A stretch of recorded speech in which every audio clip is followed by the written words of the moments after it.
Welcome to the Moms of Tweens and Teens podcast.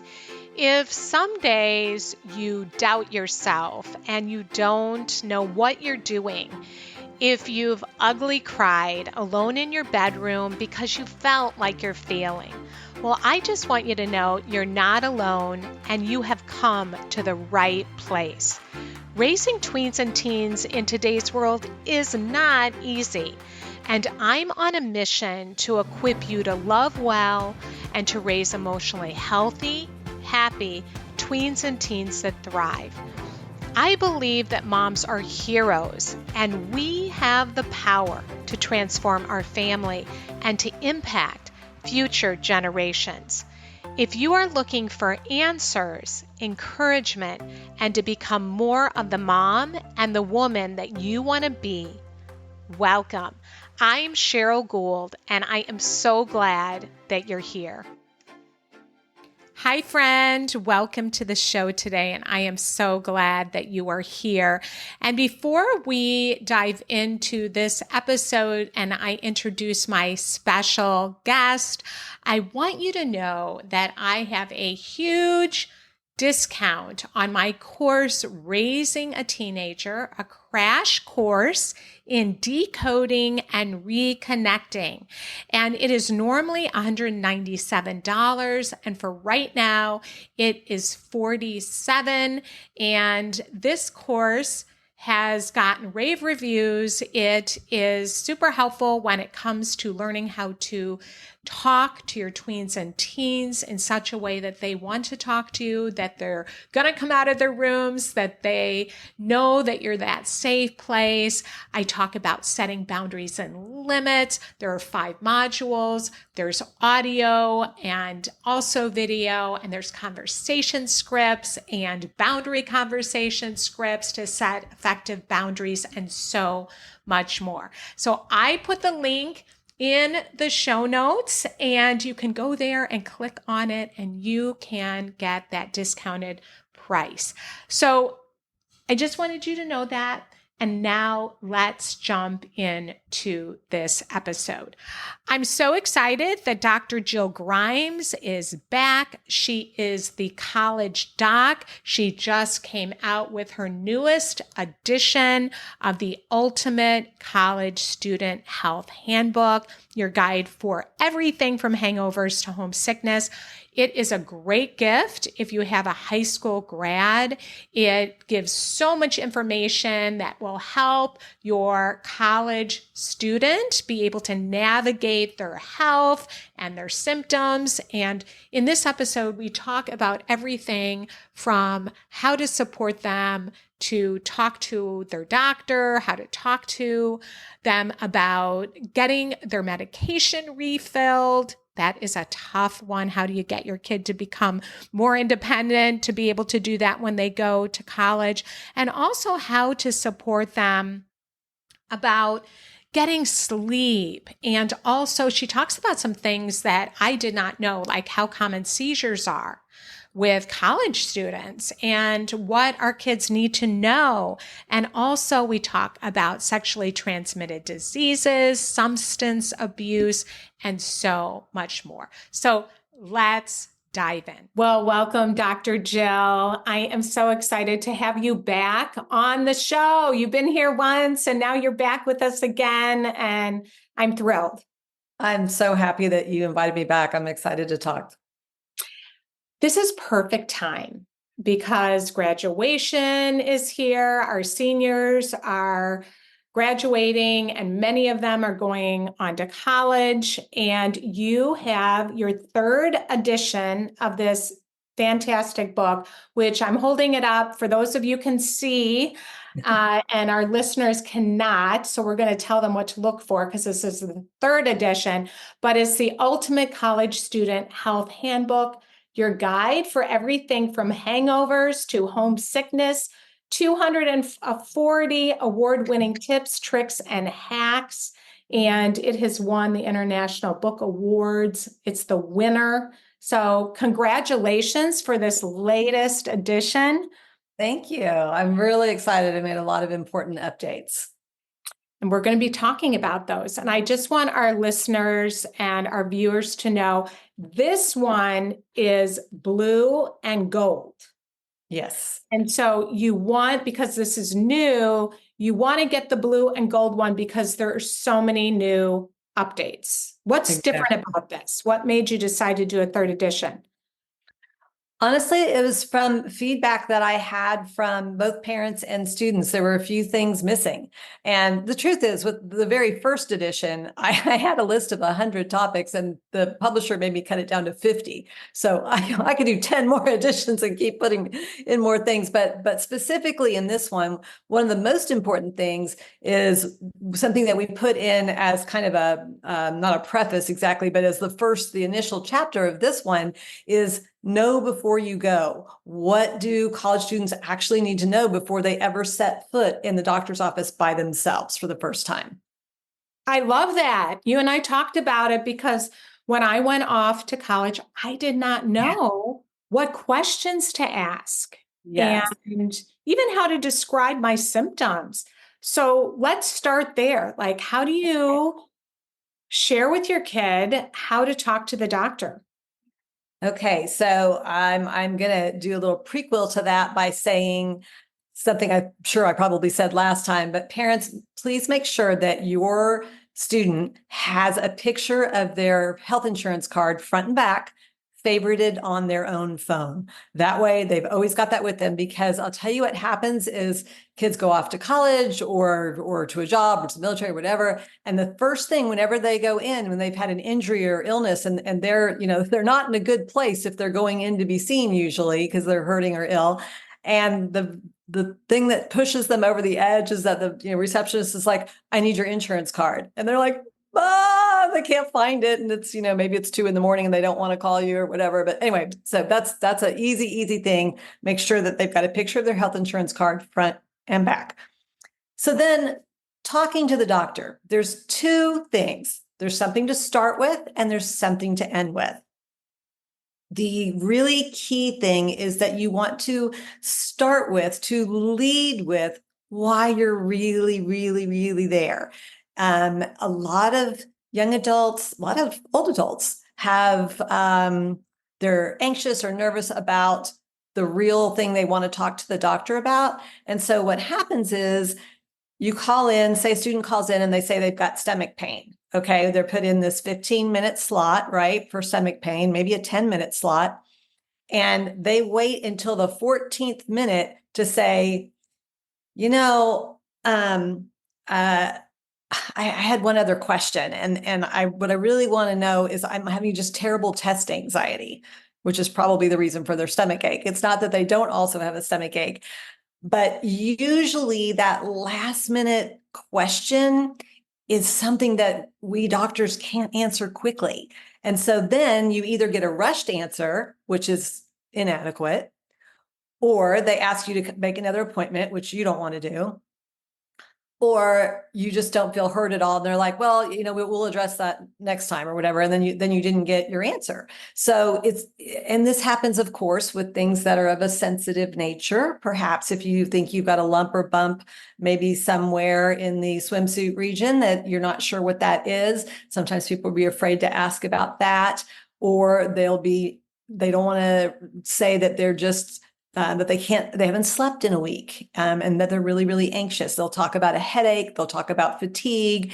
But anyway, so lead with what your real problem is. And if at all possible, do that when you actually make the appointment. Now that it's online and you're typing it, that does help a little bit, but still, especially if it's something in the sexual nature, people don't want to list that. So number 1 is start with why you're really there.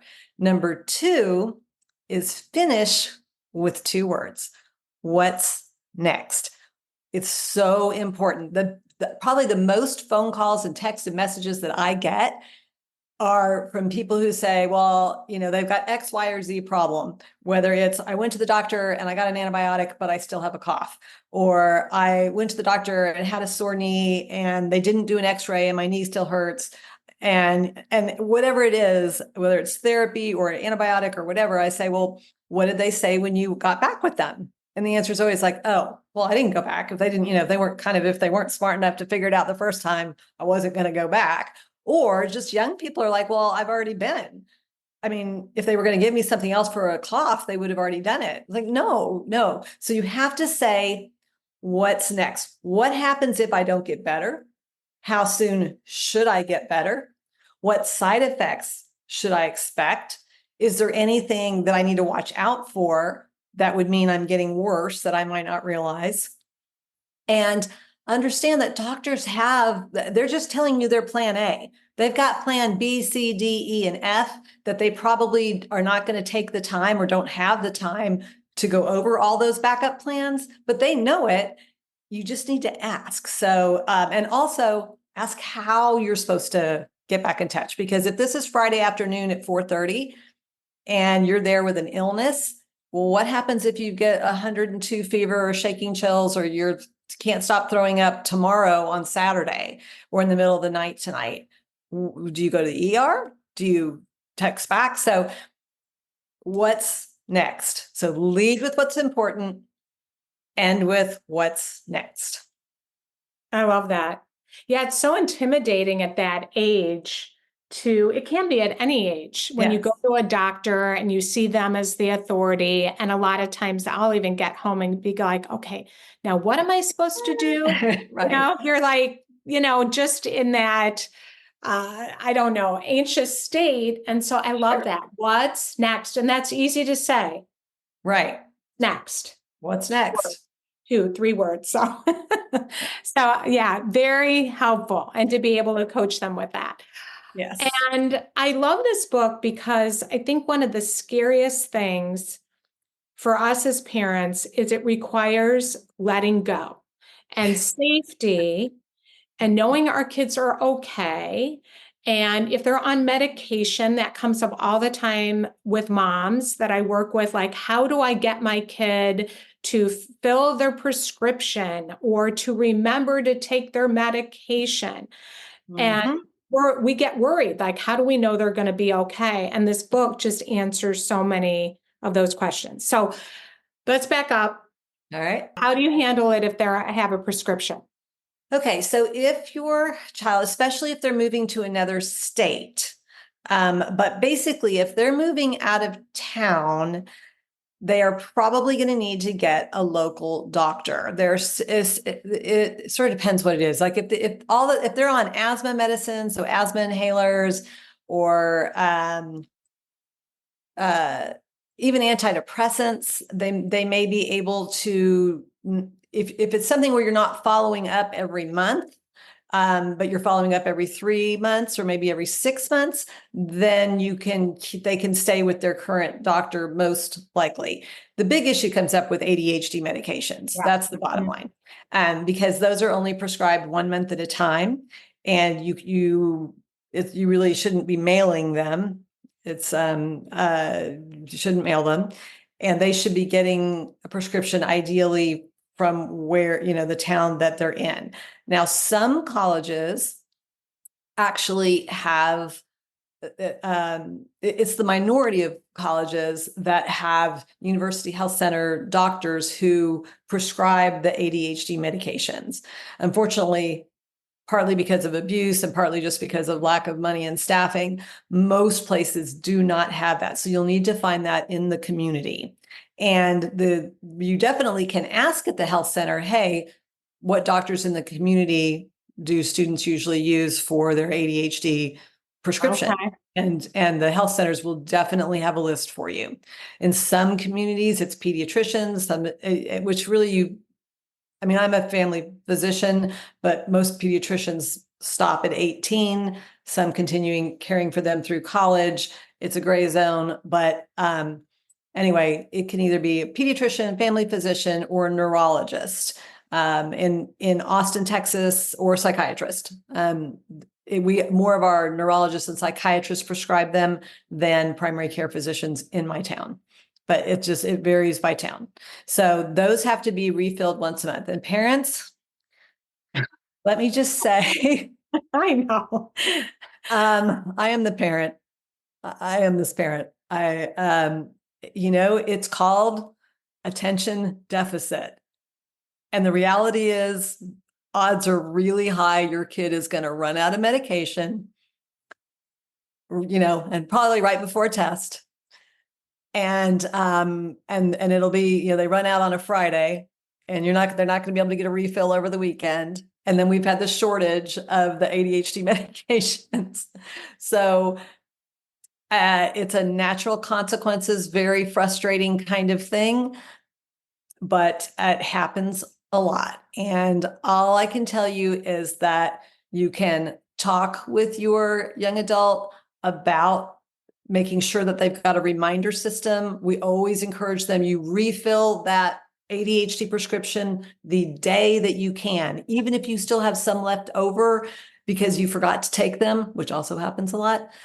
Still refill it, because that way you sort of start, creating a little stash for yourself as a backup. So if you do screw up in the future, you may have a few days of your extras off to the side. And the other thing, parents, is these pills do disappear.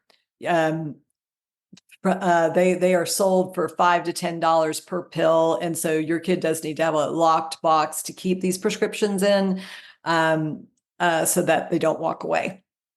And you could just buy that at like a Target or Office Max. Yeah. I think that's where I've usually ended up buying them for our kids. It's a good idea anyway, especially, that they're going to have a few documents, maybe their passport or whatever.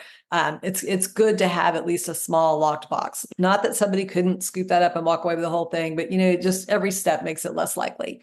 So anyways, and make sure that your kid knows how, not only just knows how, make sure this summer, let's let them make their own doctor appointment.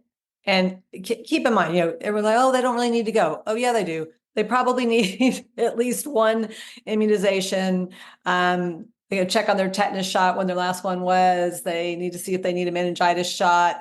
They need to go to the dermatologist or the allergist or the dentist for sure. Make sure they go to a dentist.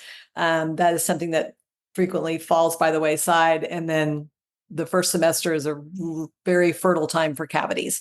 But have them make their own appointment, help them walk through the paperwork, which is of course now all online, but so that they understand all of that. And I've got that outlined in this first chapter of the book, what's a guarantor, blah, blah, blah, all that kind of stuff. And then have them, go by themselves and get the prescription. The doctor will send it electronically now, for most things, and have them go to the pharmacy and pick it up, because it's just most kids have not ever done that because we're so used to doing that. When they're little, we have to, and then you just don't ever kind of go out of the habit of that if you haven't made it a point to have them start taking over their own healthcare. Yes, have them practice before they go. I think that's really important. What about, this is a very random question, but Amazon now will send prescriptions. Is that something that's helpful when it comes to college students where they have a pharmacy now, or no? I have not used Amazon for any kind of prescription. So I'm not fully sure what you're saying. I mean, certainly like CVS and Walgreens and the different grocery stores, they all have delivery services where, you can have your prescription delivered to you. But by the way, it's really great to pick CVS or Walgreens or one of these pharmacies that is nationwide. Makes it so much simpler, because then when they're home, they can still get their prescriptions, and the whole back and forth thing. It's all in one system. So I generally recommend using one. That's good. Okay. Yeah, that's good to know. I have to chuckle. I was one of those parents too, where my kid was waiting to the last minute and didn't have it. And can you rush me some? Can you mail it? Can you get it to me? And just to know, it is natural consequences. They're learning to be independent. But if you can help them to figure out some way to set their calendar reminder, just some of those things that they can do to be more aware. Yes. to kind of training them to become independent and on their own. But it's very scary. Like I remember that anxiety, you know. Yeah. Yeah, it's hard. And and the response I get from kids all the time, not just my own, but is that I have attention deficit. Of course, I forgot this. You're like, yeah, but okay, now we need to move from that to you have this. So you need to have better backup systems in place than the average person. So, Mhm. what are those, and have more than one backup? Yeah. And, there's all different kinds of visual reminders and, yeah, it's a challenge. Yes. Yes. Good. Very, very helpful because I know a lot of moms are like, oh yeah, and how often do I remind my kid? Like, you need to get your medication. That's another one. And just helping. Yes. Yeah. Yes. And yeah, I went through phases where I would just be like, stop reminding her. Because every time, like if she expects me to remind her, and we had this conversation, like if she knows I'm going to keep nagging her until she gets it, then she doesn't have to take on that responsibility. So that was really hard for me because I'm like, well, there's consequences. What if she doesn't do well and then she loses her scholarship? Then there's financial consequences. And it's parents, believe me, I'm right there with you. We've all had those different challenges, but it is really important to try not to over parent that, so that they can start getting their own backup systems. And I will say, my youngest is now 25, and she's got it 98% of the time. That is good. Like I me, hear that. not unlike me. Yeah, I can say the same thing. Just know, but if they know that we're always there to remind them and nag them, they don't have to take it on because that's in the back of their Right. mind. Well, mom will just remind me. Yeah. And then they And get mad that you're reminding them. yes, it's a So, lose-lose. yes, yes. So you have all of these tips and tricks and hacks, and I just have to say, I love it's so fun the way that you formatted the book and the common issues and that come up for our kids' health issues. So let's go through a few of them All that right. are most common. And I wrote it down. So one big one, and all of my kids went through this: insomnia, dorm Yeah. room insomnia. Huge issue. The biggest issue in the, that combined with loneliness, biggest issue in the first month. And of course, loneliness and homesickness can cause insomnia. But listen, parents, dorm rooms are literally designed to make you not sleep. I mean, you think about it. They're loud, smelly, bright, all hot. They are all the things that disturb our sleep. So being as proactive as possible, you want to make sure that your kid knows the things that optimize sleep. So you can't make the dorm dark, but you can make your eyes dark. So I'm a fan of the sleep masks. And yes, guys use these too. This is not just a princess pink, little frilly mask. I mean, guys use them all the time. So sleep masks, ideally get two because they get gross because they forget to put them in the wash, and they put them on, they're sweaty, and then that makes their acne worse. So just get two. They're inexpensive. Don't get the $2 ones. Go it's like a fine wine. Go mid range. Like just get like the $8 one or something. Somewhere between $5 and $12. You should get a neoprene-ish one that can be thrown in the wash with their laundry. So that makes it dark. Make sure that they have a fan, a little personal fan. And of course, this depends on what area in the country you are, but even if you're using it for white noise, it is good to have a fan, and most dorms are not cool enough. So people like to have that. Smell, aromatherapy. You cannot have a super flowery, smelly thing. You can't have candles, but you can take away bad odor by just having the gel odor absorbers. Does tend to be worse in guy dorms than girls. I think guys sweat a little more and shower a little less.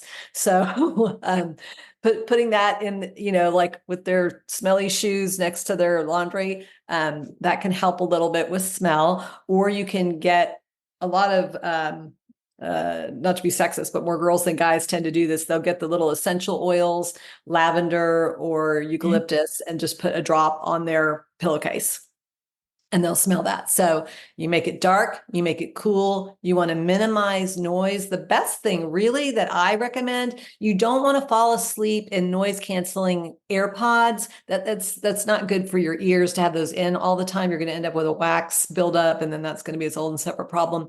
But they make Amazon sells these sweatbands. It looks like a sweatband, but it goes over your ears and it's Bluetooth noise canceling. I mean, these are not super high end and they're not expensive. I think they're in like the $20 range, but they're good enough that you can listen to guided meditations or sleep stories, which is what most young people prefer to guided meditation.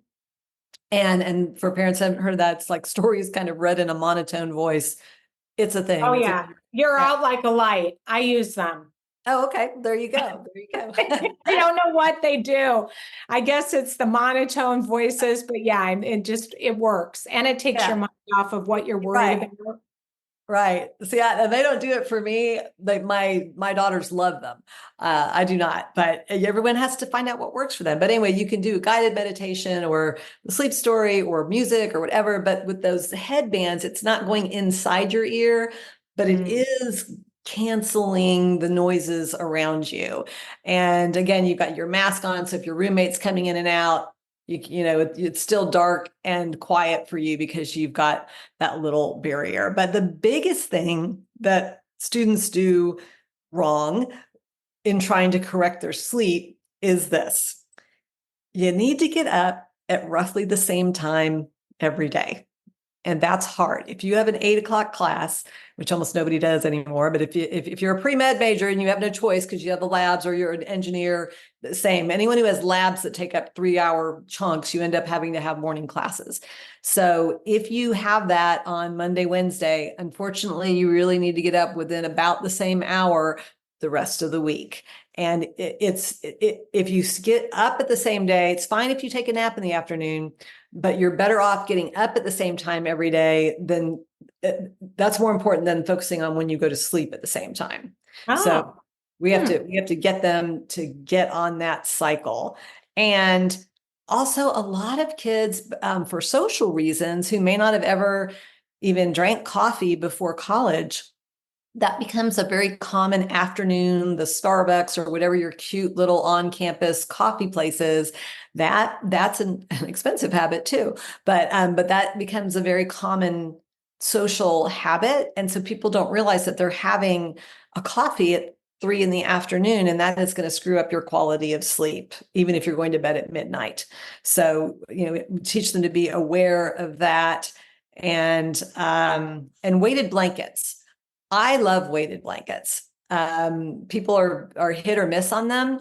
For a smaller person, you want a 15-pound one. For a bigger person, I'm just going to say, over 180 pounds, I would get the 20-pound one. And it's sort of like somebody hugging you. It can.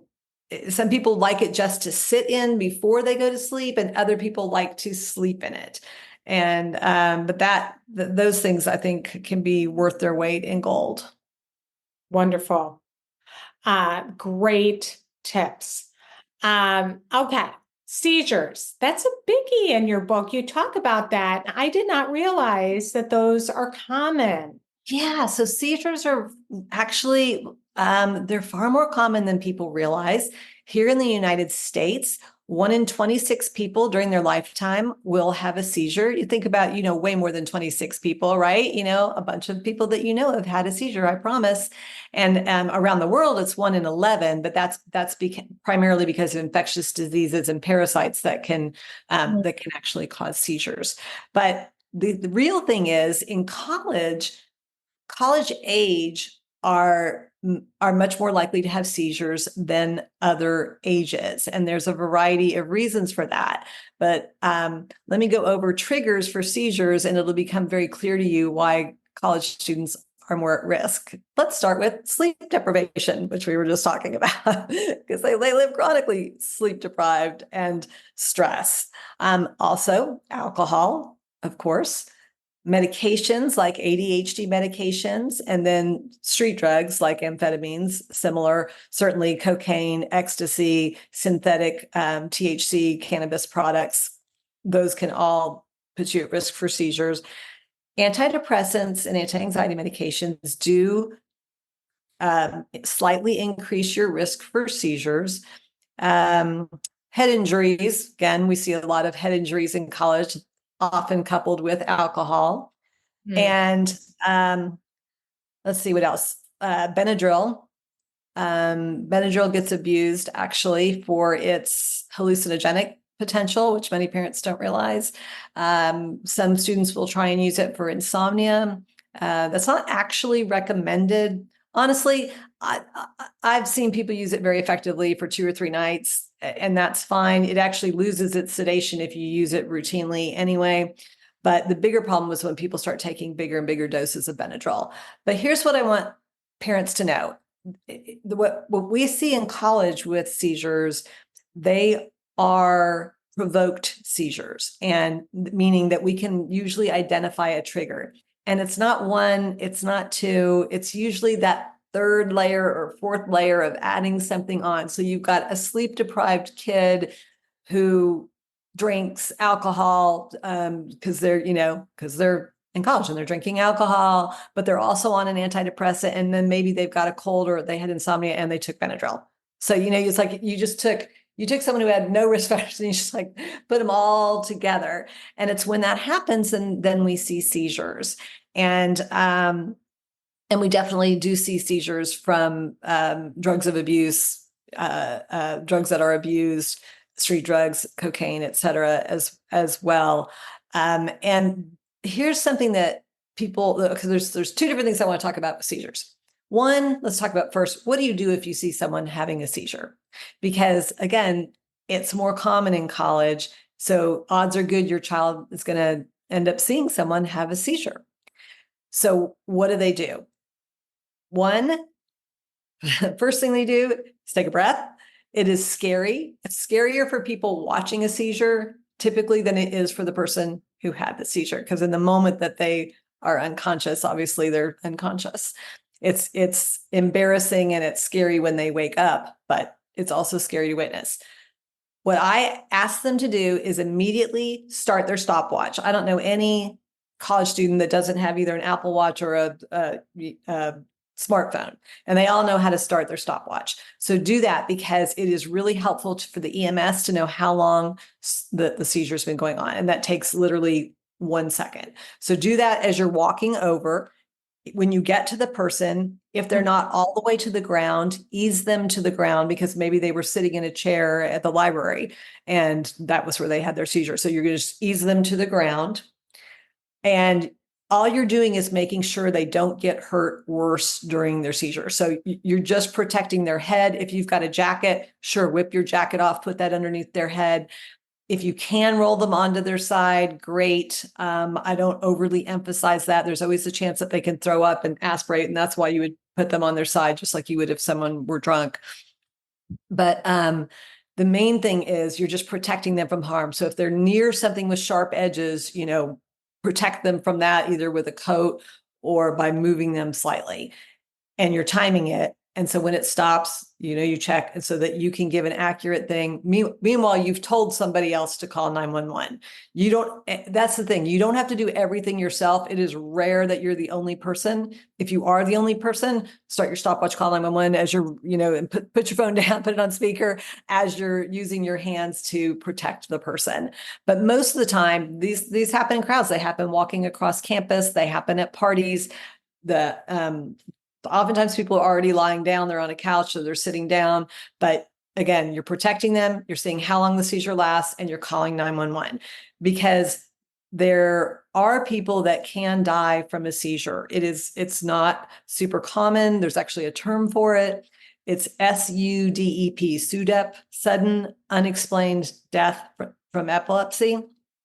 And it's one has a prolonged seizure. They go into status epilepticus is the medical word for it. And they just either have repeated seizures back to back to back to back, or just one long continuous seizure. And at that point, it can be dangerous. The vast majority of seizures are scary to watch, but it's kind of over and done in less than 2 minutes, most less than 1 minute. It will not feel like 1 minute when you are watching someone have a seizure. You're going to think it was going on for 10 minutes if you weren't timing it. I promise you. It's an impressive thing to see outside of a controlled area like a hospital. So, so it's really good that people know about that. So I think that's everything about the seizure itself. Then that person is going to be taken to the hospital and evaluated unless they have a known history of seizures. Even then they may be taken. But something that college students don't realize when they're binge drinking and doing the things that can lead to provoked seizures is that if you have a seizure, and of course then you're seen, some states have mandatory reporting of seizures.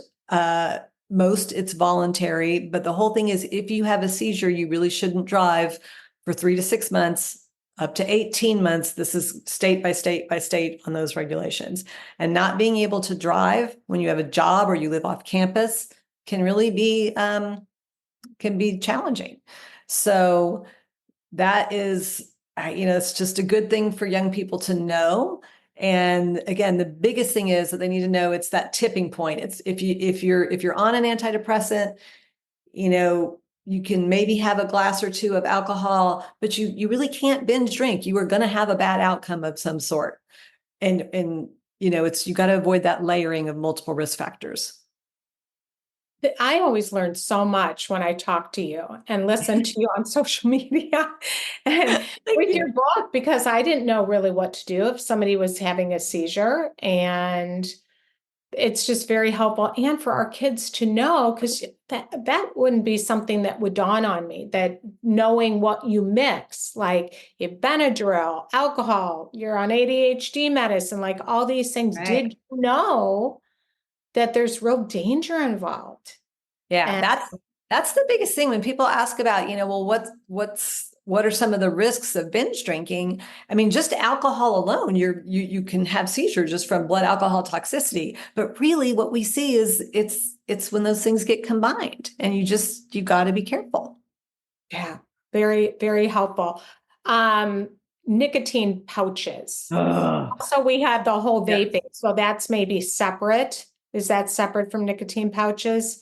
Is it more the chewing tobacco with the nicotine pouches? No. So there's this new thing called Zyn, ZYN, and there's influencers, adults, grown-ups that are pushing this stuff. And it is a big trend in middle school and high school as much as college, probably even more so than college.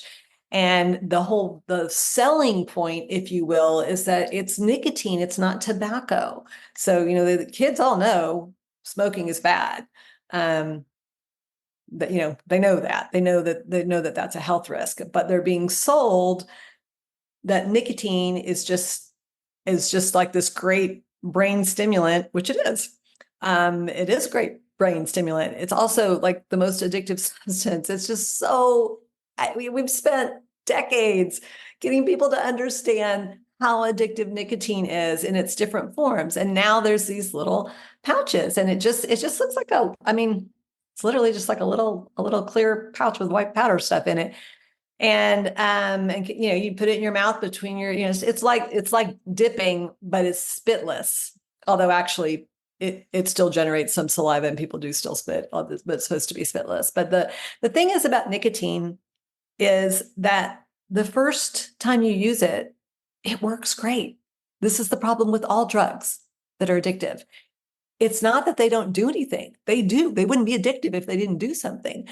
But what people don't realize is that you're going to spend the rest of your life chasing that initial buzz that you got, whether it's, because it's going to take more and more of the same substance to get that. And then, especially with nicotine, because it's so short acting. So you get this burst of, okay, alert, you're feeling alert and focused and a little bit euphoric. But then it quickly fades. And very quickly with use, suddenly now you're not just craving the feeling good, you're feeling bad from withdrawal, and you can't get to normal. You can't get back to just your normal baseline without that same substance. And that's why it's, that's why it's so addictive. I heard a young man referred to it as the devil's pacifier. And I'm like, you know what? I think that's a pretty accurate description. I really, very anti-nicotine. Yeah, that's such a good way to describe it, the devil's pacifier. And then you think it's going to make you feel better, but then it ends up making you feel worse and worse. Right. Because initially it does make you feel better, but very, very quickly. I mean, I'm talking with very little use, just a few times, you're In that cycle. you're in that bad cycle, and and then it's just so hard to break. It's very if someone out there is listening and they are addicted to nicotine, please talk with your doctor. We have so many different ways to help people with nicotine addiction. But we've kind of stopped talking about it, as smoking rates went down. But now, and another, it's just a new nicotine delivery system. There's so many now. We have no smoking in restaurants and all these places. And now to think, yeah, it's coming to us. It's just packaged differently. Yep. Yep. So sex and disease, and you have a big, a lot to say about that, which I think is very important. We want to go, no, no, no, no, no, not talk about that, but it's important to talk about. So what would you say? What would you say about that? You bring this up in the 11th hour.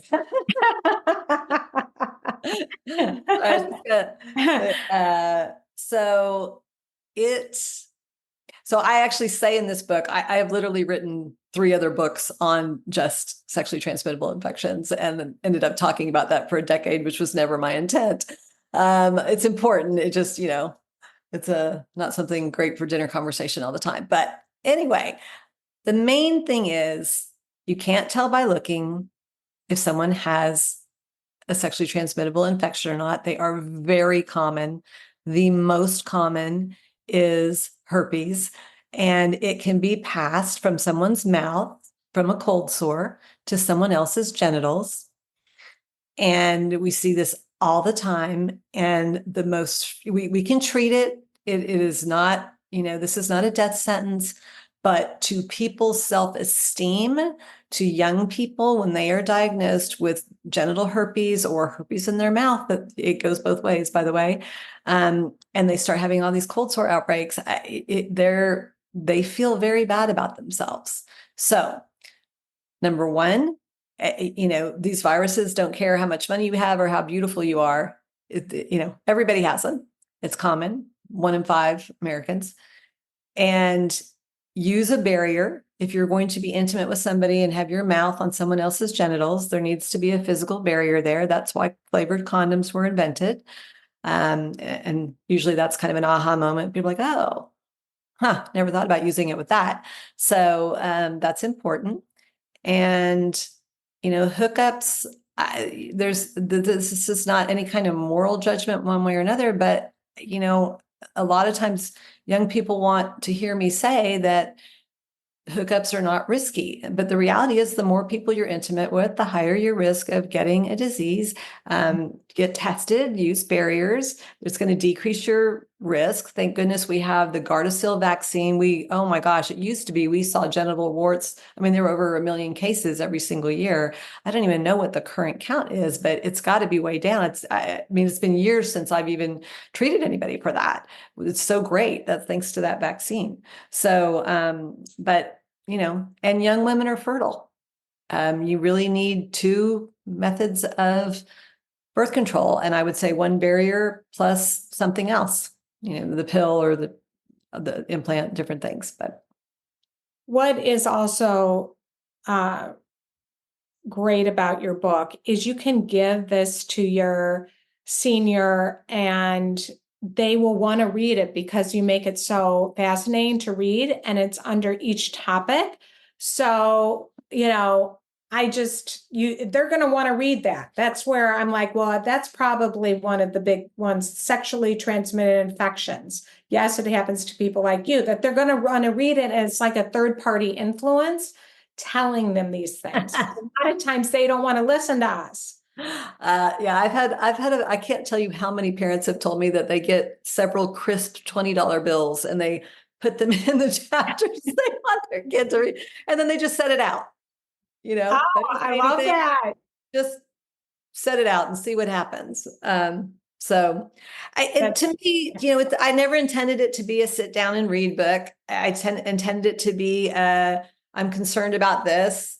Or as after they read one thing, they might be like, "Oh, hey, wait a minute, what's this thing about pierced ears, earring infections?" Or just like it catches their eye, and some kids do read it cover to cover before they go to college. That's definitely the exception, not the rule. But it's good to know what's in there. And my main thing is that I do know a thing or more than Dr. Google. And if you look up a lot of things, it's just going to tell you that you're going to have a brain tumor and die if you have a headache, because they have to go immediately to the extreme. And I try and just keep it real that, like, here's the most common thing. Here's when you need to get help. Here's the worst thing that can happen if you don't get help. And just say it like it is. No judgment. Yeah, I like that too. Like, when do I go get, what do I need to pay attention to that I know I need to go get help? It's very important. Yeah. So I know we're at time. We didn't even talk about weed. Do can you just say something, and you'll have to get her book. You have to get her book. But quickly, can you comment about weed? Yes, parents, short version, today's weed is not your pot, whether you used it or you knew others that did. The THC concentration today, which is the active component that causes the high and the hallucinations and such, it used to be 3 to 5%. Now it's routinely 15%, up to 30%. And then kids take it from there and get concentrated products that are called dab or oils or shatter. And these things actually have like 95 up to 99% THC. It's not the same product. Today's weed is addictive. It's not addictive for everybody, but 1 in 6 teens, 1 in 11 adults, which means if you try and tell someone this, they're like, "Oh yeah, well, I've used it and I don't have any problem walking away." Yeah, because 5 out of 6 don't, but you don't know if you're going to be the 1 out of 16 that gets completely addicted or the 1 out of 11 adults. And whether you're addicted or not, you can have a bad experience on a given usage, and it can be the exact same. It can be from a legal dispensary, but one time you use this product and you have a lovely experience, and another time you have a very bad experience. And the bad trips are basically you're having delusions, you're paranoid, you think someone's chasing you, trying to kill you. It's very terrifying.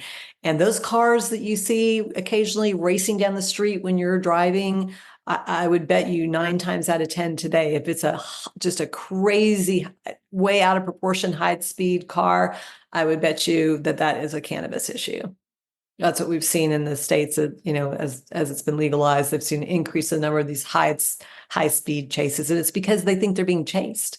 I mean, they're not out there like, "Oh, hey, this is just fun." They're fleeing from the CIA with machine guns trying to kill them. That's what they're experiencing in their head. And it's very, very scary. And then they can hurt themselves and others in the process. Oh, yeah. And I know that is a true thing, because moms I've worked with, their kids have had a psychotic episode, and exactly paranoid, running, end up in the hospital. I mean, it's bad. And they think, "Oh, it's natural. It's not going to happen to me." And it's scary. And parents, I know that, I mean, I do want to say, like, I recognize that I don't see, I see the problems. So I understand that, people want to argue with me all the time and say that, it's not that bad for some people. And, maybe it's not. But what we certainly know, it's not good for brains under the age of 25 that are still rapidly developing. They have a higher potential of addiction. That's why I keep emphasizing it's not really just teens, it's up to 25 that it's more addictive and more dangerous. And it's just, If you're looking for my actual advice, my advice would be to stay away from it. Well, thank you. Yeah, thank you, Dr. Joe. We need to know these things. We need to be educated. We need to educate our kids. And what a wonderful way to do it to have written this book. And so that we can give it to our kids, so that we can read it ourselves and gift it and stick those $20 bills in the book. Can be fives. You could run out of money quickly if you're marking everything here. But yeah. And it can give us greater peace knowing that, we're having these hard conversations, but we're also equipping them with, this book when they go to college. And if they're having something like an ear infection, they're not sure, they can flip to that chapter, strep throat. I mean, you cover appendicitis, kidney stones. I mean, aside from all the other things, we still have concussions and sprained ankles and all those things. And I try and give little tips, like just as an example, the appendicitis one is the easiest one. People get so worried when they have really bad stomach pain, and nothing is 100% in medicine, but I will tell you that it's very, very, very, very rare to be hungry and have appendicitis. So for a lot of people, that ends up being a little bit reassuring at 2 a.m. when they're hungry, but they were having stomach pains. It's much more likely they've got a gastritis or a stomach bug or whatever. Yeah, those are those great tips and tricks that you have in the book. So we'll have to do like an Instagram or something on there where you can give us these tips and tricks. Sure.